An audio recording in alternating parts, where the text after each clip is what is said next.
আমাদের জায়গা থেকে স্পষ্ট করে বলতে চাই, আমরা অনেক সহ্য করেছি, আমরা আমাদের জায়গা থেকে সর্বোচ্চ উদারতা দেখিয়েছি।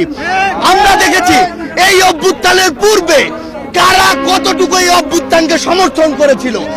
আমরা দেখেছি এই বাংলাদেশ থেকে শেখ হাসিনা পালিয়ে যাওয়ার পরে কাদের মন সবচেয়ে বেশি খারাপ হয়েছে।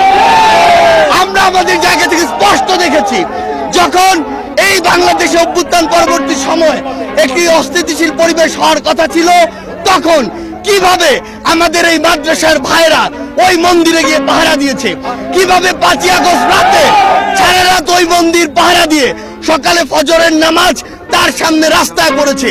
সেখানে এই সহানুভূতিকে কেউ যদি প্রশ্রয় হিসেবে দেখে, আমরা স্পষ্ট করে বলে দিতে চাই, শুধু অন্তর্বর্তীকালীন সরকার নয়, বৈষম্য বিরোধী ছাত্র আন্দোলন নয়, জাতীয় নাগরিক কমিটি নয়, পুরো বাংলাদেশে একসাথে এ সকল উগ্র